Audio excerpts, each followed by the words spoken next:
আমার শ্বশুর প্রতি রাতে কাজের মেয়েকে নিয়ে নিজের ঘরে যেত এবং তখন সকাল হতো মেয়েটি খোঁড়াতে খোঁড়াতে বাইরে আসত এবং তার অবস্থা খুবই খারাপ থাকত। তার চুল এলোমেলো হয়ে থাকত। আমি যখন তাকে জিজ্ঞাসা করেছিলাম তখন সে বলেছিল যে তোমাদের ওপর ঈশ্বরের অভিশাপ বর্ষিত হবে। তখন আমি খুবই অবাক হয়ে গিয়েছিলাম। একদিনই গোপনীয়তা উদ্ঘাটনের আশায় আমি কাজের মেয়ে জামা পরে শ্বশুরের ঘরে গেলাম এবং সেদিন যেন আমার প্রাণ বেরিয়ে গেল যখন শ্বশুর আমাকে। আমার নাম হলো জিজ্ঞাসা। আমি একটি গরিব পরিবারে বড় হওয়া মেয়ে হওয়া সত্ত্বেও আমার বিয়ে হয় একটি ধনী পরিবারে। বিয়ের আগে আমার জীবন খুবই কঠিন ছিল, কারণ আমরা 6 বোন ছিলাম। আমাদের কোনো ভাই ছিল না। আমাদের মা বাবাও এই পৃথিবীতে ছিলেন না। আমরা বোনেরা যেমন তেমন করেই আমাদের জীবনের দিনগুলো অতিবাহিত করতে হয়। আমার সাথে যে ছেলের বিয়ে হয়েছিল তাকে তো আমি চিনতামই না। ছেলেটি আমার বড় দিদি শ্বশুরবাড়ির তরফের ছেলেটির মা ছিল না। তার বোনই আমাকে নিজের ভাইয়ের জন্য পছন্দ করেছিল এবং এইভাবে আমার বিয়ে হয়ে গিয়েছিল। আমার থেকে ছোট 3 বোন ছিল এবং তারা প্রত্যেকেই কোনো না কোনো বিষয়ে দক্ষ ছিল। এই জন্য বোনেরা কোনো না কোনো কাজ করে নিজেদের জীবিকা নির্বাহ করে নিত। আমার দিদি নিজের ঘর থেকে আমার বিয়ে দিয়েছিল, আর এই জন্যই আমার বিদায়ের পর সে শ্বশুরবাড়ি চলে গিয়েছিল। আমার শ্বশুরবাড়িতে কোনো কিছুরই অভাব ছিল না। একদিন আমি আমার শ্বশুরের ঘরে গিয়েছিলাম তার শরীরের অবস্থা দেখার জন্য। তো ওনাকে আমার সামনে দাঁড়িয়ে থাকতে দেখে আমি অবাক হয়ে গিয়েছিলাম। ওনাকে দেখে খুব নিষ্ঠুর মানুষ বলে মনে হচ্ছিল এবং আমি ভয় পেয়ে যত পিছনের দিকে চলে এসেছিলাম তত যেন আমার ভয় প্রাণ বেরিয়ে যাচ্ছিল। যতই মানুষটা আমার দিকে এগিয়ে আসছিল তত আমার স্বামীর বলা কথাগুলো আমার কানে প্রতিধ্বনিত হচ্ছিল। আমার স্বামী আমাকে বারবার বুঝিয়েছিল যে তার বাবার কাছে যেন আমি কখনো না যাই, ঘরে বাবার যেন আমি কখনো প্রবেশ না করি, সম্ভব হলে তার বাবার থেকে সবসময় যেন দূরত্ব বজায় রাখি। এখন আমার স্বামীর বলা সব কথাগুলো আমি বুঝতে পারছিলাম যে কেন উনি আমাকে তার বাবার কাছে যেতে বারণ করেছিলেন। আমি আমার শ্বশুরের কাছে বারবার হাত জোর করে মিনতি করছিলাম যেন উনি আমার থেকে দূরে সরে যান এবং আমাকে যেতে দেন, কিন্তু ওই মানুষটা আমার কোনো কথাই শুনছিল না। কখনো কখনো আমার বিচারী কাজের মেয়ের কথা মনে পড়ছিল, তো কখনো নিজের স্বামীর কথা মনে পড়ছিল এবং নিজের ওপর প্রচণ্ড রাগ হচ্ছিল যে আমি কেনই ঘরে আসতে গেলাম কারোর কথা না শুনে। কখনো কখনো কারোর কথা না শুনলে খুবই খারাপ পরিণাম পেতে হয়। না জানি কেন শ্বশুরের সেবা করার ভূত আমার মাথায় চেপেছিল এবং তার জন্য আমি খাবার নিয়ে শ্বশুর ঘরে চলে এসেছিলাম। হঠাৎ আমি দেয়ালের সাথে লেগে গেলাম এবং সেখানে দাঁড়িয়ে প্রচণ্ড কাঁদতে শুরু করেছিলাম এবং জোরে জোরে চিৎকার করতে শুরু করেছিলাম, কারণ আমি খুবই ভয় পেয়ে গিয়েছিলাম এবং আমার স্বামীকে চিৎকার করে ডাকছিলাম। আমি জানতাম যে এই সময় ঘরে কেউই নেই যে আমাকে সাহায্য করতে এগিয়ে আসবে। আমাকে বাঁচানোর মতো ঘরে কেউ ছিল না। হঠাৎই আমার শ্বশুর আমার খুবই কাছে চলে এলেন এবং তারপরে যা হলো সেটা বলা আমার জন্য খুবই মুশকিল, কারণ আমার সাথে যা হয়েছিল খুবই ভয়ানক। আমার অ্যারেঞ্জ ম্যারেজ হয়েছিল এবং আমার বিদায়ের পর আমি শ্বশুর বাড়িতে চলে এসেছিলাম। বিয়ের প্রথম রাতে আমার স্বামীর সাথে আমার খুব ভালো কেটেছিল, দ্বিতীয় দিনও ভালোই কেটেছিল এবং তৃতীয় দিনও কেটেছিল। আমরা দেখেছিলাম সকাল হতেই কাজের মেয়ে এসে আমাদের বিয়ের 2 দিন পর্যন্ত প্রচুর কাজ করে দিয়েছিল, কিন্তু আজ জানি না সে কেন আসেনি এবং কোথায় চলে গিয়েছিল তাও জানি না। আমি যখন আমার স্বামীকে জিজ্ঞাসা করেছিলাম তখনই খুবই ভয় পেয়ে গিয়েছিলাম। আমি বলছিলাম যে আজকে কাজের মেয়ে আসেনি, আমি নিজেই খাবার বানিয়ে নেব এবং বাবাকেও তার ঘরে খাবার দিয়ে আসব। আমার স্বামী এই কথা শুনে বলেছিলেন যে ওনার ঘরে তোমার যার কোনো প্রয়োজন নেই, আমাকে খাবার দিয়ে দিও, আমি নিয়ে চলে যাব। আমার স্বামী এটা বলে আমার হাত থেকে খাবারের ট্রে নিয়ে সেখান থেকে চলে যায়। আমার মনে হয়েছিল হয়তো উনি এমন করছেন কারণ আমি নতুন বউ এবং নতুন বই এত কাজ করা ভালো দেখায় না। আমি এখানকার কাউকে চিনতাম না। আশেপাশের সমস্ত লোক আমার জন্য অচেনা ছিল। বাড়িতে কেবল আমার স্বামী এবং শ্বশুর থাকতেন, কিন্তু আমি দেখেছিলাম যে আমার স্বামী তার বাবার সাথে খুব বেশি কথা বলতো না। আমার শ্বশুর অসুস্থ, তাই আমার স্বামী আমাকে ওনার কাছে যেতে বারণ করতেন। আমি একবার অথবা দুবারই ওনাকে দেখেছিলাম যখন ঘুমাচ্ছিলেন।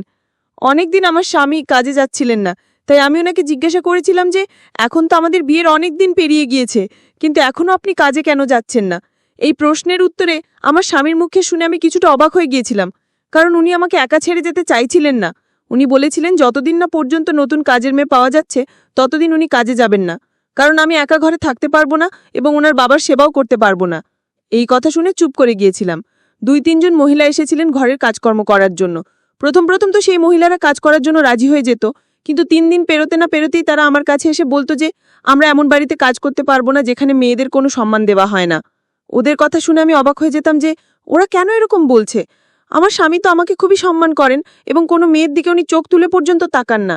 এই জিনিসটা আমি লক্ষ্য করেছিলাম যে উনি খুবই সম্মান করার মতো একজন মানুষ। আমি ব্যাপারটা যখন আমি স্বামীকে বলেছিলাম তখন উনি আমাকে বলেছিলেন ঘরে কোনো মহিলা নেই, তার সাথে তোমার কোনো কথা বলার প্রয়োজন নেই। আমি নিজে আমার ইচ্ছে অনুযায়ী একজনকে কাজে নিযুক্ত করে দেবো যাকে আমার ইচ্ছে হবে। আমি আমার স্বামীর কথা শুনে চুপ করে গিয়েছিলাম।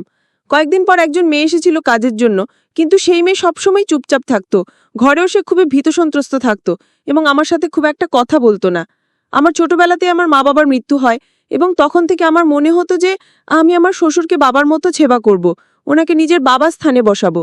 কারণ আমি সবসময় এটাই ভেবেছিলাম যে আমার বাবা নেই, আমি আমার শ্বশুরমশাইকে আমার বাবা হিসেবে মেনে নেব। কিন্তু আমার স্বামী কখনো আমাকে আমার শ্বশুরের কাছেও যেতে দেননি, এমনকি তার কাছে যেতে কঠোর নিষেধাজ্ঞাও জারি করেছিলেন। উনি আমাকে বলতেন যে খুবই খারাপ হয়ে যাবে যদি আমি ওনার বাবার ঘরের আশেপাশেও যাই। তাহলে জানি না কেন উনি এত বারণ করতেন। একদিন আমি ঘরে বসেই ফোনে নিজের বোনের সাথে কথা বলছিলাম, আর কাছে কাজের মেয়েটি দাঁড়িয়েছিল। ফোন কাটার পর কথার ছলে আমি ওকে বলেছিলাম, আমি জানি না কেন আমার স্বামীর কি সমস্যা যে উনি নিজের বাবার সাথে আমাকে কথা পর্যন্ত বলতেন না। যখনই আমার মনে হতো যে আমি আমার শ্বশুরের সেবা করব, তখনই খুব রেগে যেতেন। আমি আবার পুরো জীবনে কখনো আমার বাবার সেবা করিনি, সেজন্য আমার মন খুব চায় যে আমি আমার শ্বশুরের সেবা করি। কাজের মেয়েটি আমার দিকে তাকিয়ে আমাকে বলল, যে মাকিন, আপনার স্বামী খুবই ভালো করেন যে আপনাকে ওনার বাবার কাছে যেতে দেন না, এবং আপনার জন্য এটা ভালো হবে যে আপনি আপনার শ্বশুরের থেকে দূরে থাকুন। আমি খুবই অবাক হয়ে কাজের মেয়ে দিকে তাকিয়ে থাকলাম এবং আমার খুবই অদ্ভুত লাগল যে সেও আমার শ্বশুরের নামে এই ধরনের কথা বলছে। তখন আমার খুব রাগ হলো, কিন্তু আমি চুপ করে গেলাম। একদিন সেই কাজের বাড়িতে কোনো কাজ থাকার জন্য তাড়াতাড়ি বাড়ি চলে গিয়েছিল এবং এই কারণে আমাকে খাবার আমার শ্বশুরের ঘরে নিয়ে যেতে হলো। আমি ওনার ঘরে চলে গেলাম এবং সাইড টেবিলে খাবারের ট্রে রেখে শ্বশুরকে ঘুম থেকে তোলার চেষ্টা করতে লাগলাম। কিছুক্ষণ পরে কোনো চোখ খুলে গেল। উনি আমাকে দেখতে লাগলেন। উনি আমাকে কিছু বলতে যেতেন, তার আগে হঠাৎ করে দরজা খুলে গেল এবং আমার স্বামী আমার শ্বশুরের ঘরে এলেন ও আমার হাত ধরে আমাকে সেই ঘরের বাইরে নিয়ে চলে গেল। আমি খুবই ভয় পেয়ে গিয়েছিলাম। ওনাকে বললাম যে কি হয়েছে আপনার, আপনি এভাবে আমাকে টেনে কেন বাইরে নিয়ে চলে এলেন? উনি যে আমাকে বললেন যে তোমাকে কতবার বারণ করেছিলাম যে আমার বাবার ঘরে যেও না, কিন্তু আমার বোঝানো কথাগুলো তুমি কিছুই বুঝবে না। আমার বলার সত্ত্বেও তুমি বাবার ঘরে চলে যাও। যদি কিছু হয়ে যেত তাহলে আমার থেকে খারাপ আর কেউ হতো না। আমি আমার স্বামীর কথা কিছুই বুঝতে পারছিলাম না যে উনি আসলে কি বলতে চাইছেন। জানি না উনি এরকম কেন করছিলেন, আর এতে এত রাগ করার মতো কি হয়েছে যে হাত ধরে টানতে টানতে উনি আমাকে ঘরের বাইরে নিয়ে চলে গেল আর আমাকে ঘরে নিয়ে দরজা বন্ধ করে দিলেন। আমি আমার স্বামীর ব্যবহার কিছুই বুঝতে পারছিলাম না। কি উনি ওনার বাবাকে এত অপছন্দ কেন করেন? ওনার বাবাকে তো আমার ভালো মানুষই বলে মনে হয়, কিন্তু ধীরে ধীরে বুঝতে পারলাম যে রহস্য তো কিছু একটা অবশ্যই আছে, যে কারণে আমার স্বামী তার বাবার কাছ থেকে আমাকে দূরে রাখেন। একদিন হঠাৎ আমার শরীর খুবই খারাপ হয়েছিল এবং যার কারণে আমি উঠতে পর্যন্ত পারছিলাম না। দুপুরবেলা যখন আমার চোখ খুলল তখন আমি বাইরে গেলাম আর দেখতে পেলাম যে আমার শ্বশুরের ঘর থেকে কাজের মেয়েটি বেরিয়ে আসছিল, কিন্তু সেই খুবই কষ্টে হেঁটে আসছিল। তার অবস্থা দেখে আমার খুব অদ্ভুত লেগেছিল। জানি না কেন কি হয়েছিল, এক চেহারা ঘামে ভিজে গিয়েছিল এবং এখন এলোমেলো ছিল। ওর অবস্থা এতই খারাপ ছিল যে ওকে দেখে আমি চিন্তিত হয়ে পড়েছিলাম। মেয়েটির কাছে গিয়ে জিজ্ঞেস করেছিলাম, কি হয়েছে? প্রথমে খুব ঘাবড়েছিল এবং এদিক ওদিক দেখতে লেগেছিল এবং তারপর বলল যে কিছুই হয়নি মালকিন, আমি শুধু সিঁড়ি উঠেছিলাম এবং তারপরে আমি পা পিছলে নিচে পড়ে গিয়েছিলাম। তো মেয়েটির অবস্থা দেখে আমার খুব অদ্ভুত লেগেছিল। আমি ওকে বললাম যে ঠিক আছে, তুমি ছুটি নিয়ে বাড়ি যাও এবং বাড়ি গিয়ে আরাম করো, বাকি সব কাজগুলো আমি নিজেই করে নিতে পারবো। কিন্তু সে আমার কথা মানেছিল না। সেই মাথা নাড়তে লাগলো এবং বলল যে না মার্কিন, মালিক আমাকে বারণ করে দিয়েছেন যে যতক্ষণ না মালিক বাড়ি ফিরছেন আমি এখান থেকে যেন কোথাও না যাই। আমি বললাম যে সেটা কোনো ব্যাপার না, শুধু শ্বশুরমশাই ঘর পরিষ্কার করা বাকি রয়েছে, সেটা আমি নিজেই করে নিতে পারবো। এবং এই বলেই যে আমি ওনার ঘরের দিকে যেতে লাগলাম, তখনই হঠাৎ করে কাজের মেয়েটি ভয় পেয়ে আমার হাত ধরে নিল এবং আমাকে কিছুতেই ভিতরে যেতে দিচ্ছিল না। আমি বললাম, তোমার কি হয়েছে? আমাকে যেতে দাও, তোমার এখন অবস্থা কাজ করার মতো নেই, তুমি নিজের ঘরে গিয়ে বিশ্রাম করতে পারো। তখন সে বলল, না মার্কিন, আমি আপনাকে ঘরের ভেতরে যেতে পারবো না। সে আমাকে ভিতরে যেতে দিল না এবং আমাকে নিয়ে রান্নাঘরে চলে এলো এবং বলল যে আমি আপনার জন্য খাবার বানিয়ে দিচ্ছি, আপনি তো এখনো পর্যন্ত খাবার খাননি। আমি ওর অবস্থা দেখছিলাম যে খুবই ঘাবড়ে ছিল এবং ঠিক করে তো চলতে পারছিল না। আমি মেয়েটার কবজি দেখলাম যে সেখানে কিছু অদ্ভুত দাগ রয়েছে। এরপর মেয়েটিকে কিছু জিজ্ঞেস করিনি, কিন্তু রাতে যখন আমার স্বামী ঘরে ফেরে তখন আমি ওনাকে সব কথা খুলে বলি। সে বলে হয়তো কাজের মেয়েটির সাথে তার স্বামীর ঝগড়া হয়েছে এবং ঝগড়ার পরে সেইখানে এসেছে, তাতে তোমার কি যায় আসে? নিজের কাজের প্রতি খেয়াল রাখো, অন্যদের খোঁজখবর নেওয়া বন্ধ করো, তাহলে সে কাজ ছেড়ে চলে যাবে। আমার স্বামী আমাকে খুবই ভালোবাসতেন, কিন্তু যখনই ওনার সাথে এই ধরনের কোনো কথা বলতাম তখন উনি আমাকে ভালোবাসার কথা পুরোপুরি ভুলে যেতেন, উপরন্তু আমার ওপর রাগ করতেন। আমার স্বামী আমাকে বললেন যে অন্যদের খোঁজখবর নেওয়া বন্ধ করো এবং চুপ করে শুয়ে পড়ো। এটা বলে তিনি নিজে শুয়ে পড়লেন, কিন্তু আমার একদম ঘুম আসছিল না। রাতে তখন ঠিক কটা বাজে ঠিক জানি না, আমার হঠাৎ চোখ খুলে গেল এবং ঘরের বাইরে বের হলাম। হঠাৎই আমার শ্বশুরের ঘর থেকে কারণ আওয়াজ শুনতে পেলাম। আমি এমন মনে হচ্ছিল যেন আমার শ্বশুর কাউকে অযথা করছিলেন। আমি যেন খুব চিন্তিত হয়ে পড়লাম যে এত রাতে আমাদের বাড়িতে তো কেউই থাকে না, তাহলে আমার শ্বশুর কিভাবে কার সাথে ঝগড়া করছেন আর কাকেই বা এত বকছেন। আমি তাড়াতাড়ি আমার স্বামীর কাছে গেলাম এবং তাকে জাগানোর চেষ্টা করলাম। আমি ওনাকে ঝাঁকানি দিয়ে জাগিয়ে তুললাম, তো উনি খুবই রেগে গিয়ে আমাকে বললেন যে কি হয়েছে তোমার, এত রাতে এভাবে চিন্তা করছো কেন? আমি ওনাকে বললাম যে জানি না বাবার কি হয়ে গেছে, উনি কারোর সাথে ঝগড়া করছেন, যেন আপনি দেখে আসুন যে ঘরে কি আছে। আমার স্বামী তখন খুব ভয় পেয়ে গেলেন এবং আমাকে বললেন, তুমি এখন শুয়ে পড়ো, নিশ্চয়ই তোমার কোনো ভুল ধারণা হয়েছে। আমার স্বামী কিছুতেই ঘরের বাইরে গেলেন না এবং আমাকে বারবার বলছিলেন যে তুমি শুয়ে পড়ো, কোনো ধরনের আওয়াজই আসছে না। কিন্তু আমি পরিষ্কার আমার শ্বশুরের গলার আওয়াজ শুনতে পাচ্ছিলাম। আমি খুবই চিন্তিত হয়ে পড়লাম এবং আমার স্বামীকে রাগের সঙ্গে বললাম, আপনার তো নিজের বাবার জন্য চিন্তা হয় না। আমি আপনাকে কতক্ষণ ধরে বলছি যে আপনার বাবা কারোর সাথে ঝগড়া করছেন, কিন্তু আপনার কানে আওয়াজই আসছে না। আমি নিজে দেখে এসেছি। এবার আমি যখনই যেতে চাইলাম তখনই উনি আমার হাত ধরে এমনভাবে ধাক্কা দিয়ে আমাকে বিছানায় বসিয়ে দিলেন। উনি ব্যথায় কাতর হয়ে পড়লাম। উনি আমাকে বললেন যে এখানে শান্তি সহকারে বসে যাও, তোমার কোথাও যাবার কোনো প্রয়োজন নেই। আমি নিজে গিয়ে দেখে আসছি। একটা কথা তোমাকে আমি যতবারই বোঝাই না কেন, কিছুতেই বুঝতে চাইছো না। বেরোনোর সময় ঘর থেকে তালা মেরে দিয়ে গেল এবং রেগে আমাকে বলল যে বাইরে আর বেরোনোর চেষ্টা করবে না। আমি চুপচাপ গিয়ে নিজের বিছানায় শুয়ে পড়লাম, কিন্তু আমার বারবার নিজের শ্বশুরের কথাই মাথায় আসছিল। আমি একদমই ঘুমাতে পারিনি, কারণ আমার মাথায় সারাক্ষণ চিন্তা ঘুরপাক খাচ্ছিল। পরের দিন আমার স্বামীর ওঠার আগে আমি ঘুম থেকে উঠে পড়েছিলাম এবং স্বামীর জন্য খাবার বানাতে চলে গেছিলাম। আমি রান্নাঘরে দাঁড়িয়েছিলাম এবং ওনার জন্য খাবার বানাচ্ছিলাম, কিন্তু ততক্ষণেও কাজের মেয়েটি আপনাদের বাড়িতে আসেনি। আমি অস্থির হয়ে পড়েছিলাম, কারণ আমার শ্বশুরের খাবারের সময় হয়ে গিয়েছিল আর আজ তো কাজের মেয়েটি খুবই দেরি করছে আসতে। আমার শ্বশুর কিন্তু খাবারের পরে ওষুধ খেতে হয়। তখন আমার স্বামী উঠে এলেন। তখন আমি ওনাকে এটা বলায় উনি বললেন যে ওষুধ দেওয়ার কোনো প্রয়োজন নেই, যখন কাজের মেয়েটি এসে যাবে নিজেই সে খাবার আর ওষুধ দিয়ে দেবে। আমি ওনাকে বললাম যে আপনার কি হয়েছে? আপনি নিজে তো না ওই ঘরে যাচ্ছেন আর না আমাকে যেতে দিচ্ছেন, এটা খুবই খারাপ করছেন আপনি। আমি স্বামীকে বোঝানোর চেষ্টা করছিলাম। উনি রেগে আমার দিকে তাকালেন এবং বললেন, ওনার জন্য চিন্তা করার কোনো প্রয়োজন নেই, উনি আমার বাবা, আর আমি যখন ওনার জন্য কোনো চিন্তা করি না, তোমাকে ওনার জন্য চিন্তা করতে হবে না। এরপর আমার স্বামী রেগে গিয়ে খাবার না খেয়ে অফিসের জন্য বেরিয়ে পড়লেন। তুমি অনেকবার ভেবেছিলাম যে নিজে গিয়ে শ্বশুরের জন্য ওষুধ খাবার দিয়ে আসব, কিন্তু তারপরে আমি চুপ করে গেলাম। কাজের মেয়েটি খুব দেরিতে বাড়ি এসেছিল, ওর শরীর খুবই খারাপ দেখাচ্ছিল। আমি ওকে বললাম যে তোমার যদি শরীর ঠিক না থাকে তাহলে তুমি আজকে ছুটি নিয়ে নিতে পারো, তোমার আসার কোনো প্রয়োজনই ছিল না। তখন সে বলল, না আমার কি, আমি চাই না যে আমার সাথে যা যা হয়েছে সেটা আপনার সাথেও হোক, আপনার শ্বশুর আপনার সাথে কিছু খারাপ কাজ করুক, অথবা আপনাকে ওনার ঘরে গিয়ে ওনার সেবা করতে হোক। আমি আশ্চর্য হয়ে কাজের মেয়েটির দিকে তাকিয়েছিলাম। জিজ্ঞেস করলাম, তুমি বলতে চাইছো কি হয়েছে তোমার সাথে, তোমার এই কথাটার নানিটা কি? কিন্তু সে আমাকে কিছুই বলতে রাজি হচ্ছিল না, শুধু এটাই বলল যে এই কথাটাকে এখানেই শেষ করে দিন মালকিন, নিজের খেয়াল রাখুন এবং এই বাড়িটাকে দেখে শুনে রাখুন।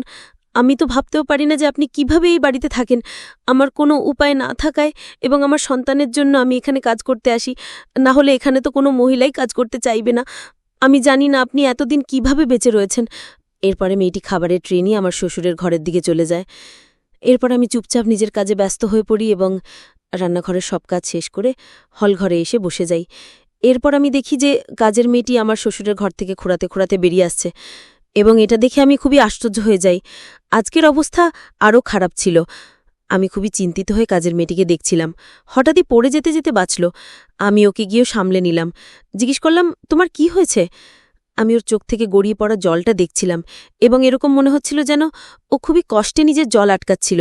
এরপরেও খুবই ভয় পেয়ে আমাকে বলল যে মানে কি আমাকে নিজের ঘরে যেতে হবে, আমার মেয়ের শরীর ভালো নেই। এই কথা বলে সে চলে গেল। কিন্তু আমি জানতাম কিছু তো একটা ব্যাপার আছে, এমন কিছু একটা চলছে যার কারণে এভাবে চলে গেল। এরপর আমি ঘরে চলে এলাম, কিন্তু হঠাৎ করে আমি বাইরে থেকে অদ্ভুত কিছু আওয়াজ শুনতে পেলাম। আমি যখন ঘরের বাইরে বেরোলাম তখন দেখলাম যে আমার ঘরের বাইরে আগুন জ্বলছিল এবং যেন কোনো একটা জিনিস পুড়ে যাচ্ছিল। আমি তাড়াতাড়ি আগুনে জল ঢেলে দিলাম এবং আমি খুবই ভয় পেয়ে গিয়েছিলাম।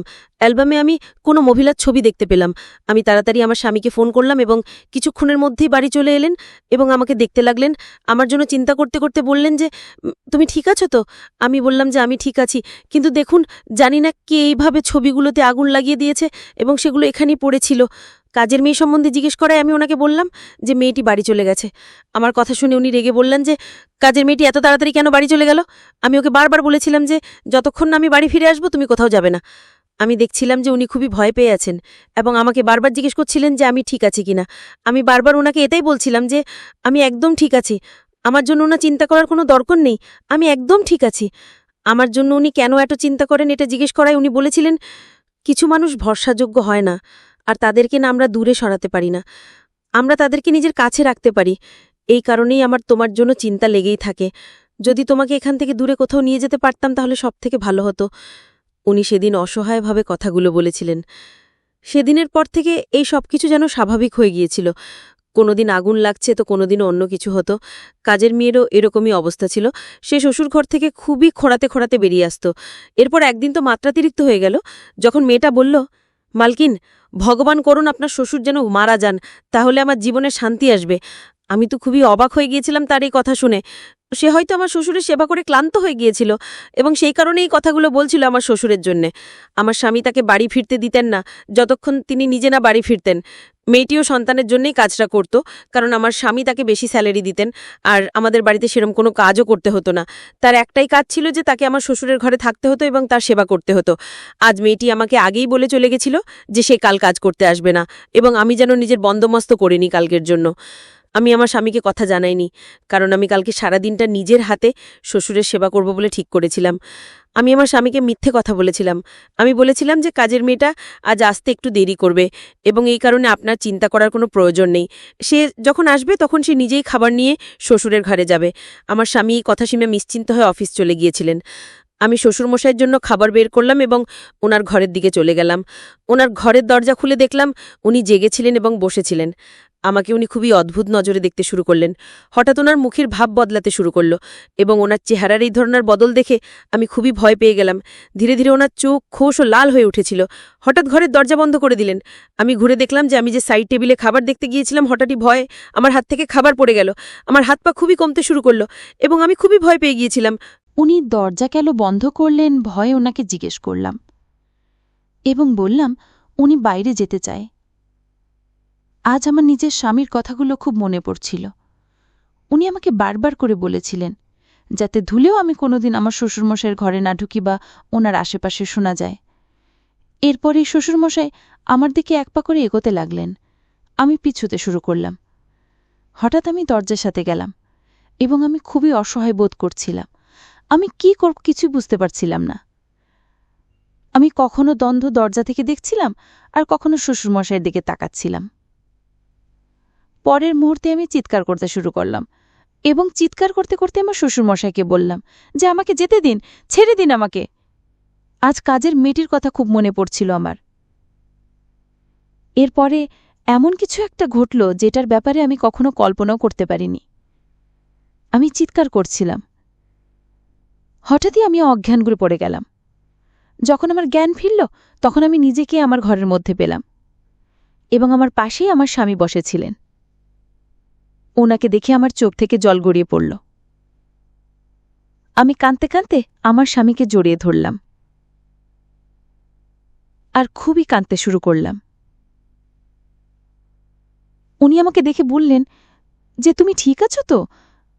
কি হয়েছে তোমার? এবার কান্না বন্ধ করো, তুমি আমার সাথে আছো, তোমার চিন্তা করার কোনো প্রয়োজন নেই। আমি মাথা নাড়িয়ে তাকে জানালাম যে আমি একদমই ঠিক নেই এবং কাঁদতে শুরু করলাম। ওনাকে বললাম যে আমাকে এখান থেকে দূরে কোথাও নিয়ে চলুন, আপনার বাবা তো খুবই খারাপ একজন মানুষ।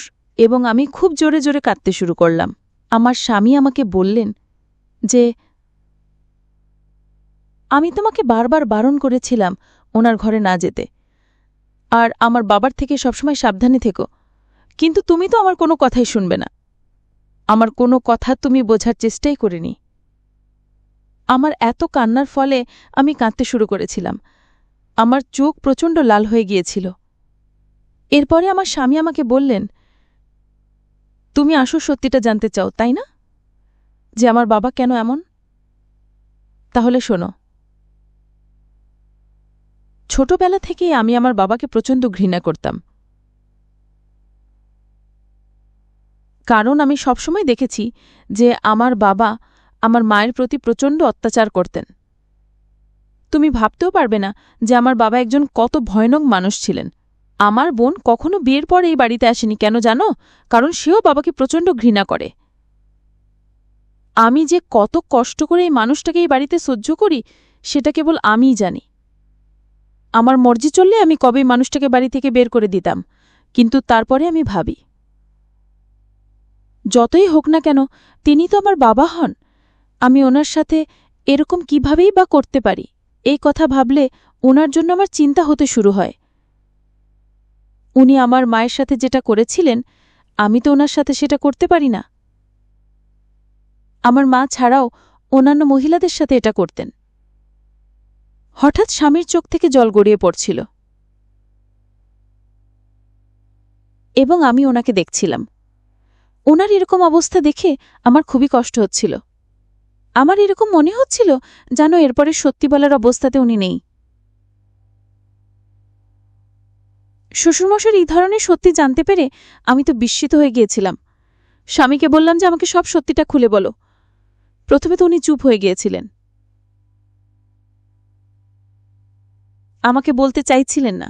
তারপরে বললেন,